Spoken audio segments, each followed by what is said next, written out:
Welcome everyone. As Adam mentioned, what we're talking about today is the medical staff. And underneath that would be telemedicine. These are the conditions of participation for hospitals regarding CMS, Centers for Medicare and Medicaid. By the way, any hospital that takes Medicare and Medicaid payments have to comply with all of the requirements in those conditions. And it doesn't matter which patient is being cared for, whether it's private pay, no pay, or Medicare and Medicaid. We still need to make sure we're meeting all of those conditions. So let's just do a quick overview of the conditions of participation. This is why we're here today. So you don't get one of these. CMS has resumed their surveys as, of course, Joint Commission for deemed status. And now they are going back and starting out, since the pandemic shut everything down, they're really focusing on those they need to follow up with. Maybe there was a new complaint or something that didn't quite meet the level of immediate jeopardy, but they're coming back out. And then they're going to just go full bore right back into routine surveys. And of course, nobody ever wants to get that notice of involuntary termination from the agreement. And so that's why we're here today, in this specific context that we're talking about. Now, of course, CMS has had multiple changes, so how do you keep up with them? First, of course, you want to make sure you have the current manual. The last one was put out in February of 2020. However, there have been updates to that, but they haven't been published. I know that doesn't help you if you are part of the compliance team with your hospital, but nonetheless, they are out there. And the way to look for those is through the survey and certification site.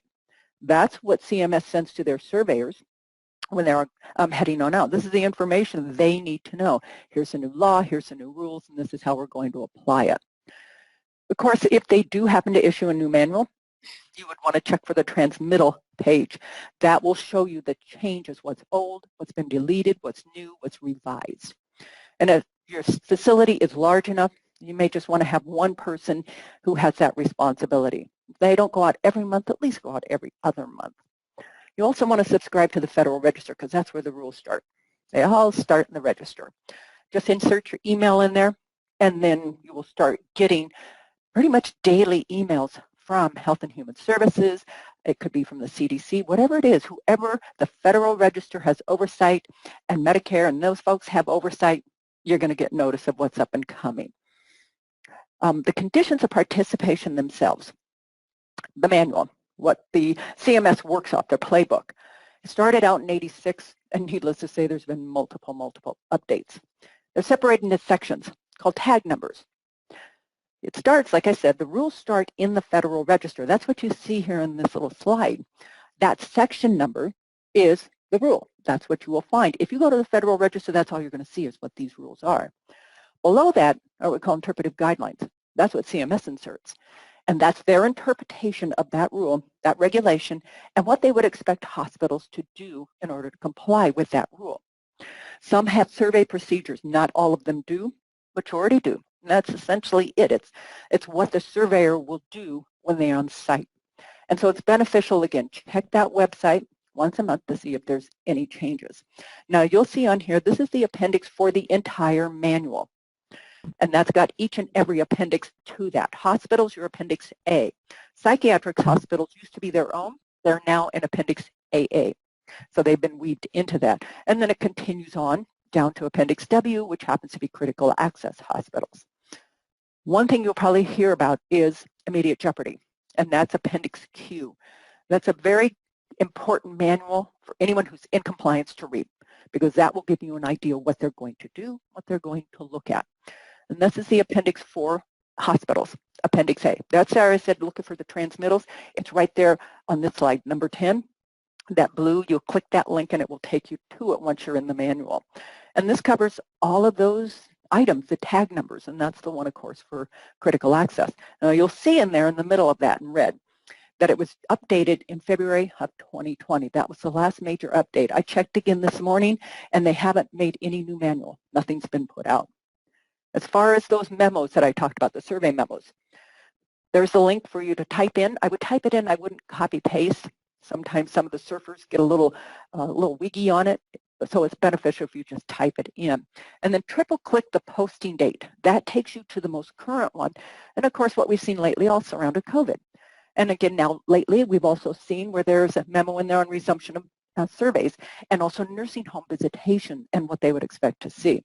That's just an example of what one of those survey memos will look like. It'll have the date it came out and what was the subject of that content. Now, back in 2019, CMS put out some big rules. In fact, there were two major rules that came out about the same time. And one of them had to do with transparency and affects the history and physical. And I want to bring that up now because this is where medical staff is highly involved. Now, the transparency rule went into effect November of 19. Unfortunately, we still are waiting for interpretive guidelines. And the three major areas that were affected were QAPI and infection control. Those two, and then history and physicals.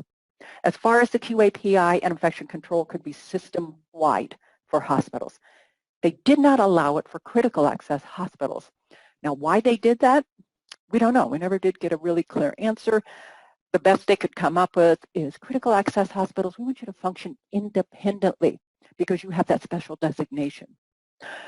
The history and physicals, I'm going to talk about that as we go through here, but it also, at the same time for medical staff, clarified the role of non-physicians, providers, and talking about psychiatric hospitals. Now, it used to be non-physician providers, PAs in particular, nurse practitioners. They couldn't write in the progress notes for psychiatric hospitals. Well, that just didn't make any sense because that's who's taking care of these people a lot of the times. Physicians are there, there's no question. But a lot of this care could have also been delegated to PAs and nurse practitioners, so it's so crucial that their input be included. So that's why they decided to make that change. By the way, this particular rule is 390-some pages long and affects all hospitals, any one CMS has oversight on. As far as history and physicals, now CMS and the other providers finally woke up and said, you know, we've got some patients out there that doing a full history and physical doesn't make any sense. And so they realized that with outpatients, healthy outpatients, they don't need that full history and physical. They don't. What they need is an assessment. Now, you don't have to do this. It's an option for hospitals. So it gives you the flexibility to do either a pre-surgery or pre-procedure assessment instead of that full nose to toes history and physical. It has to be on selected surgeries and procedures. You have to have a policy from your medical staff to allow such. And again, only outpatient surgeries and procedures. And this is another one where CMS said, no, we're not going to apply this for critical access hospitals. It's only for those acute hospitals. That assessment has to be documented before the surgery or the procedure, and it has to be in the chart. For example, you're doing your cataract, your capsulotomy, whatever it is, has to involve minor sedation and healthy patients. Again, this is not a requirement. It's simply an option for hospitals. The policy has to take into account the patient. And I'll probably go through this again as we get more in depth into the medical staff conditions of participation. But overall, here's a really quick look at it. So you want to look at the patient's age and what is their diagnosis. Why are they there? How many surgeries are going to be done? That includes procedures. What's the patient's comorbidities? Are we talking a diabetic with some cardiovascular involvement? How much level of anesthesia? Are we just talking monitored care? Are we talking full sedation, general anesthesia? What national guidelines and standard of practice come into play when you're taking care of this patient? If this is an ASA4, would ASA say, not a good plan or person to be doing in an outpatient setting, or you might need more equipment and personnel and perhaps inpatient admission? And then, of course, any applicable state laws that would apply to those. And the reason they did that is they showed, we're almost up to 30 million ambulatory surgeries between hospitals and ambulatory surgery centers. 53% of them were done in hospitals. And usually the most frequent ones, those are endoscopy, your cataracts, your pain management, your spinal injections. And what they found was that really this has to be a little less burdensome, especially when these patients are coming back in repeatedly when we're talking injections for pain.